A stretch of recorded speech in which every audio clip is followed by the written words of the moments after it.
Estamos de volta com o professor e doutor Rossini Correia, que é advogado e também atuante na área de família.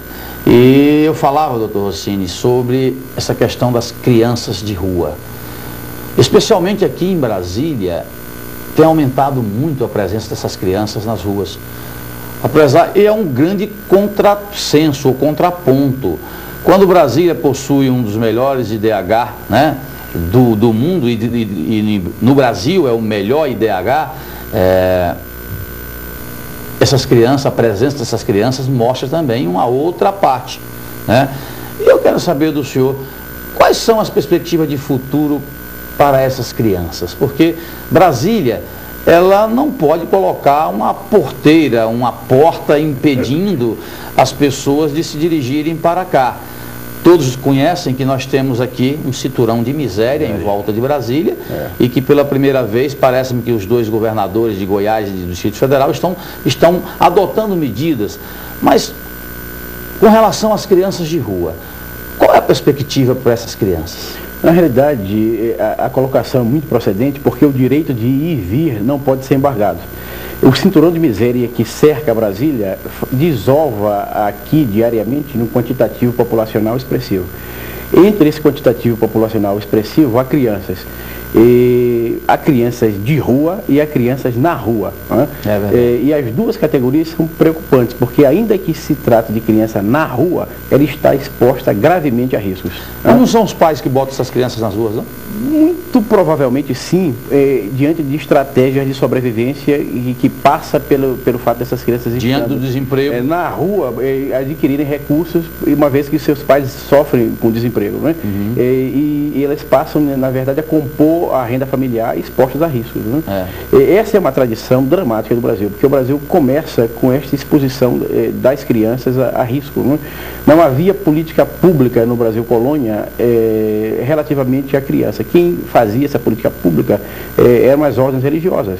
E essas ordens religiosas, de alguma forma, supriram o vazio de Estado, né, no tocante a essa questão. Essa tradição resultou do fato de que nós advimos de uma sociedade que foi, na colônia, uma sociedade móvel, buscando penetrar no território, e as relações acidentais, homem e mulher, foram gerando filhos, né, que nesse percurso começaram a experimentar o abandono. Quando se chega ao império, com a urbanização da sociedade brasileira, o que se tem é a passagem do tradicional sistema de Casa Grande e Senzala para um outro modelo, que é o modelo do sobrado e do mucambo, porque o quadro já é urbano, não é? E nesse quadro urbano havia a tradição das crianças estarem na rua, fossem as crianças escravas, cujos senhores as transformavam nos chamados escravos de ganho, que iam vender coisas, né, perambulando pelas cidades, fossem os frutos dessas relações acidentais, não é? Que estavam já abandonadas e abandonadas no sentido preocupante. Nascem as políticas estatais relativamente à questão da criança, mas nascem numa perspectiva do reformatório. Se supunha que a colocação no reformatório elidiria a questão. A experiência do reformatório é longa entre nós, se chega com esse espírito ao Código de Menores. Quando se avança, né, no processo de amadurecimento da República, nós marchamos para uma sociedade que se torna eminentemente urbana.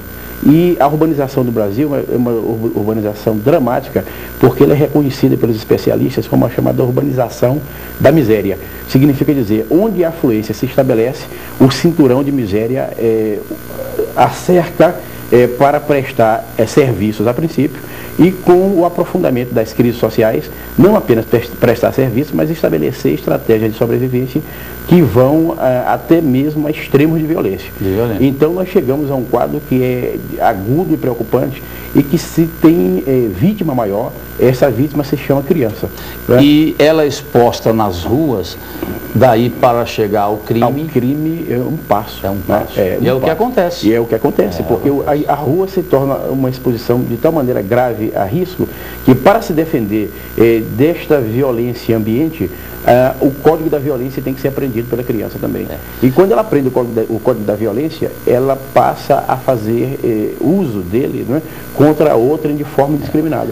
E alimenta todo um processo, né, que faz com que esta ordem precária em que ela vive se transforme com profunda facilidade no ingresso no mundo do crime. Né? Como o senhor vê, professor, na verdade, todos sabem o caminho para combater a criminalidade, que é através de políticas sociais. Políticas sociais.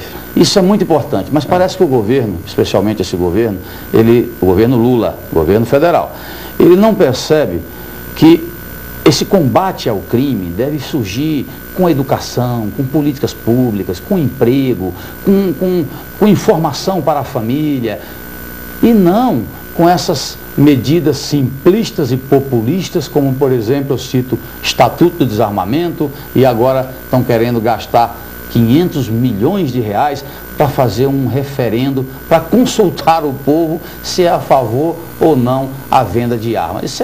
Isso é de uma bestialidade que eu prefiro falar lá no plenário mesmo, porque a coisa é mais complicada. Agora, nós estamos falando do menor da criança, né? Eu queria que o senhor, pela sua experiência, o senhor é um professor, dá aula em universidades, colhe muitos subsídios para essas coisas, né? O senhor é a favor ou contra a redução da menoridade penal? Nos termos em que a questão está colocada e tem ensejado muita polêmica, eu devo dizer que eu não sou a favor.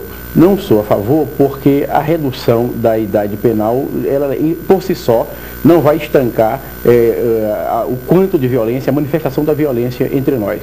Eu sei Mas você não acha que inibe, não? Eu sei que essa questão tem pontos de sensibilidade porque se faculta aos 16 anos o exercício de uma série de questões relativas à cidadania. Inclusive o voto. Inclusive o voto, que pode é de escolher alta o presidente. Responsabilidade. Exatamente. Né? Então fica difícil, com este estabelecimento do voto aos 16 anos, não se exigir mais do adolescente. Se ele tem maturidade para escolher o presidente da República, por que não tem para responder pelos seus atos? Né? É isso que eu queria saber do senhor. E aí, na realidade, esse é o ponto de mais alta sensibilidade da questão. Eu direi que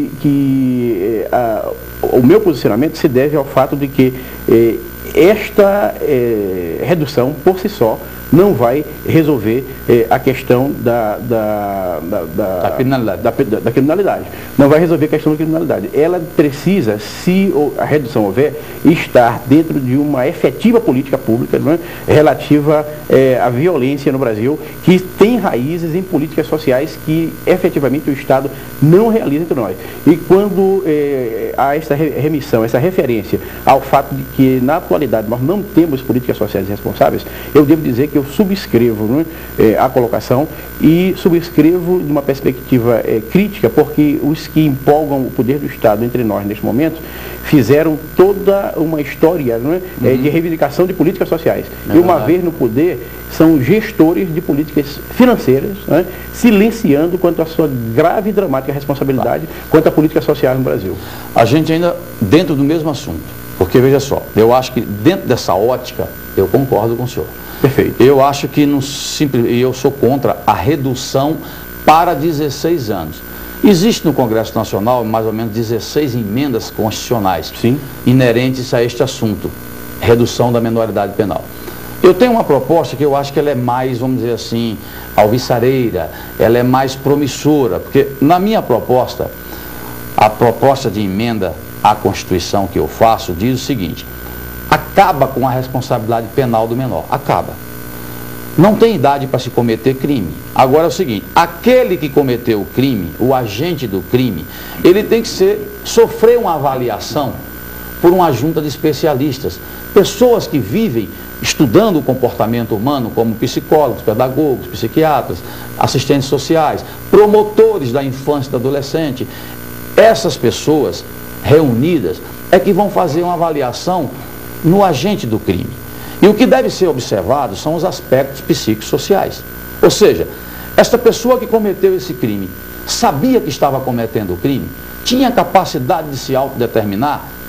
Se ela, vamos dizer assim, tinha todas essas condições, ela tem que ser apenada.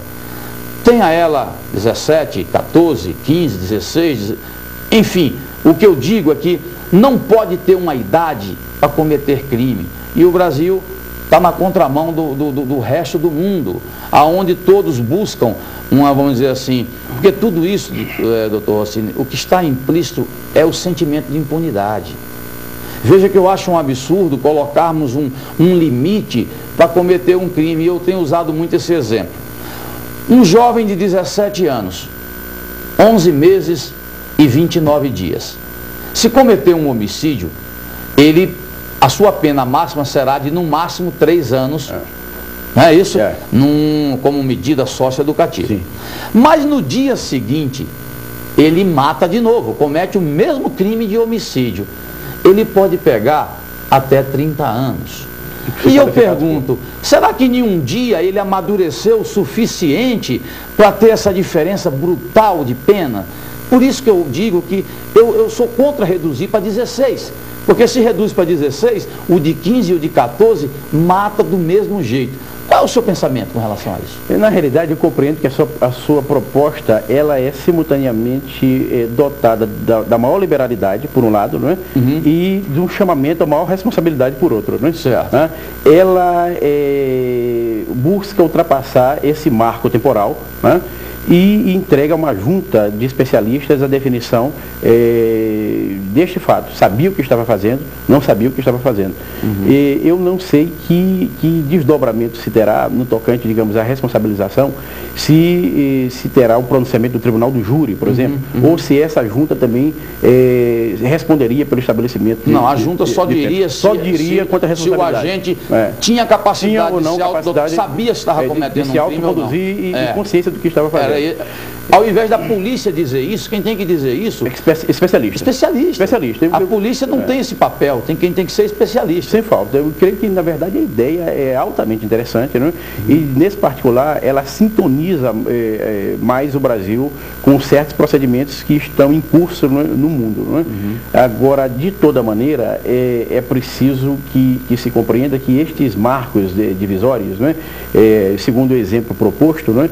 Eles são muito polêmicos, não é? Como é que com 17 anos, 11 meses e 29 dias se tem esta penalidade e no dia seguinte passa a se ter outra de faixa completamente distinta, porque se no dia seguinte se cometer um homicídio qualificado, essa penalidade pode ser 10 vezes maior, né?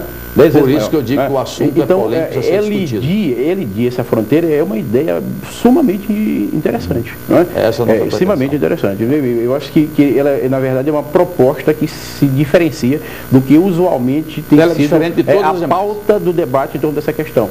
Reduz, não reduz, não é? Responsabiliza ou não responsabiliza segundo este marco, aquele marco temporal. Agora, na verdade, a sua proposta, ela coloca uma carta nova e diferenciada à mesa, não é? E merece realmente ser uma discussão, né? Discutida com seriedade. Né? Doutor Rossini, infelizmente, nosso tempo aqui é muito curto. Depois de uma aula dessa, né, eu quero agradecer muito a sua vinda aqui no nosso programa, dizer que esse programa está aberto aqui, sempre que o senhor quiser, para discutir outras questões.